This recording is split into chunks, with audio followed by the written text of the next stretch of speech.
What makes populations evolve? The flat periwinkle is a small, about a centimeter long marine snail that lives in the intertidal zone in New England. Among this snail's predators is the European green crab. As its name suggests, the European green crab is not native to North America. It's an invasive species that reached the East Coast from Europe early in the 19th century. Prior to 1900, the green crab did not occur north of Cape Cod, Massachusetts. After the turn of the century, however, the crab expanded its range northward and is now found as far north as Nova Scotia. The crab's range expansion exposed periwinkle populations north of Cape Cod to a new agent of natural selection.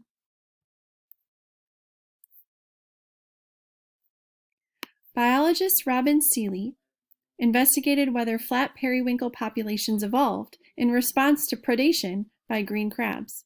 Seeley found in a museum samples of pre-1900 periwinkle shells collected at Appledore Island, north of Cape Cod. She compared these old shells to the shells she collected herself at the same place. Seeley measured the spire height and thickness of each shell. Seeley's data are depicted in Figure 1 below.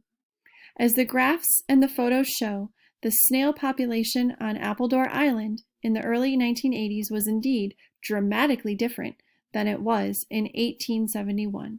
The snails had on average shells that were both thicker and flatter than those of their ancestors.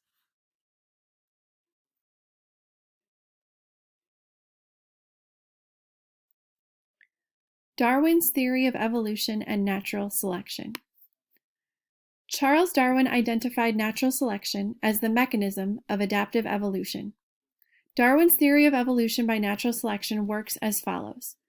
If a population contains variation, and if the variation is at least partly heritable, and if some variants survive to reproduce at higher rates than others, then the composition of a population will change across generations. That is, the population will evolve. The traits most conducive to survival will become more common, while the traits least conducive to survival will become less common or even disappear. Evolution by natural selection in flat periwinkles. Robin Seeley hypothesized that the flat periwinkles of Appledore Island evolved by Darwin's mechanism. When the green crabs arrived, they started eating the thin-shelled snails. This left only the thick-shelled ones to reproduce. And when the thick-shelled survivors reproduced, they had thick-shelled offspring. The end result is that the composition of the population changed. Thin-shelled snails became rare, and thick-shelled snails became common. Seeley performed 2 experiments to test her hypothesis. In the lab, Seeley offered each of 8 crabs a thin-shelled snail. All 8 crabs quickly crushed and ate their snails. It took them on average of 42 seconds. Seeley offered each of another 8 crabs a thick-shelled snail. Only one of these crabs was able to crush and eat its snail within 8 minutes. During that time, many of the other 7 crabs gave up trying. In the field, Seeley drilled small holes in the shells of a number of snails and used fishing line to tether the snails to the seaweeds in the intertidal zone. Then she returned every few days to see which snails survived. This method allowed Seeley to distinguish between snails that were killed by crabs, part of whose crushed shells remained tied to their tethers, from a few snails that broke free of their tethers or died in their shells. She tethered the snails in pairs, with each pair including 1 thin-shelled snail and 1 thick-shelled snail. Seeley tethered 15 pairs at Timber Cove, where crabs appear to be absent, 15 pairs at Sip Bay, where crabs are present but rare, and 15 pairs of snails at Gleason Point, where crabs are common.